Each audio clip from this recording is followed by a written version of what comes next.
Jill here, Special Needs Mom Talks. Just had to breathe. It's been a day full of triggers.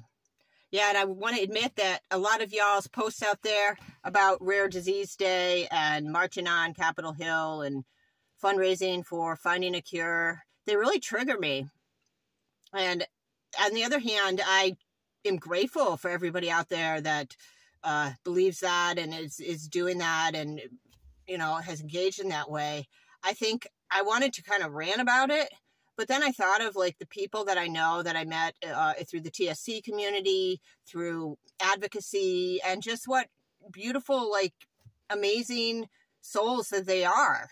And the doctors that I've worked with and educational professionals, and not everybody's wonderful, but shifting my lens a little and finding the gratitude in there for so much, while at the same time not being like, oh, well, because I'm so grateful and I need these services to navigate with someone that needs extra help, a special needs individual, not putting myself down and the pedestal type thing and the hierarchy. And I was upset this morning because I'm doing a lot of back and forth, getting things set up for my son to transition out of the education system into social services. And it's tough. It's tough. There's a lot of ins and outs of it, and I've done it before, and I can see all the bureaucracy. I can see all the ways it's dysfunctional, and I can see all the ways that it just is, and I don't have the energy to fight it, but it still annoys me, and I'm not going to pretend that it doesn't. So it's taking the people out of that and not reacting and letting my anger out on people that are just doing their job and really are committed to helping and serving. So I think I need to humble myself a little bit in that. And also at the same time with, for instance, the TSC community and the advocacy they're doing to raise money on for the DOD, Department of Defense budget, talking to senators and whatnot. I went through that experience. It was a life-changing experience. I'm not going to lie. I felt like I was tromping out my trauma. I felt like really small and all the negative aspects of myself, like I was sharing my story because I was so connected to my story at that time and hadn't really integrated the traumatic pieces of it. I was starting to, but it was a lot of heavy emotion.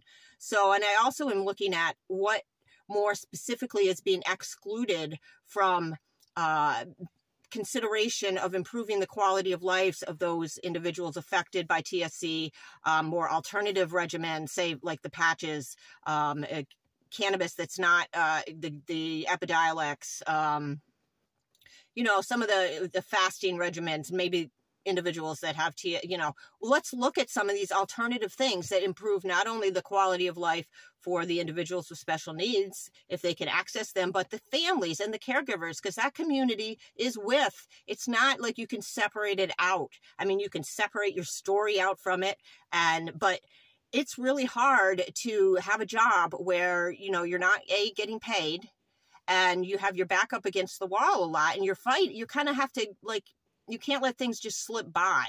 You know, you got to be on your game. You can. And believe me, I've done it because you can't chase down every brush fire, but it's knowing where to push and where to not push. And I lashed out a little this morning at someone, and I'm probably going to have to eat some humble pie on that. So it's this dance, but I think in being intentional, like what are we looking at? Who's at the table making these decisions about our kids? Oh, and how and that affects us and our lives, and it's all this, it's wonderful, and I'm glad it's there, and I'm glad that people are willing to do it, and I'm sure there's a lot of good, but let's just look at it a little more closely. That's what I want to say. What can we bring into the conversation that we, you know, like psychedelics, that experience for me has been life-changing and helped me get above a lot of the trauma. I'm not saying I'm out of it. I think we're all sometimes still in that dance with triggers and whatnot, and more potent for the individual that's advocating for an individual that is always fighting an uphill battle in our systems that do not value the true intellect and the alternative way of neurodivergent, whatever. I hate the labels. I know that they're there for a reason, but anyways, I think you get my points. Let's, as many people at the table weighing in on what might be good, you know, and I don't have the body of knowledge. I know who does. I can direct it people to resources, because it's just so much to understand. There's so much out there right now, and we're really zeroed in on this more narrow medical industrial complex model. So, and the people do it on the side. So then, you know, a lot of people can't afford it.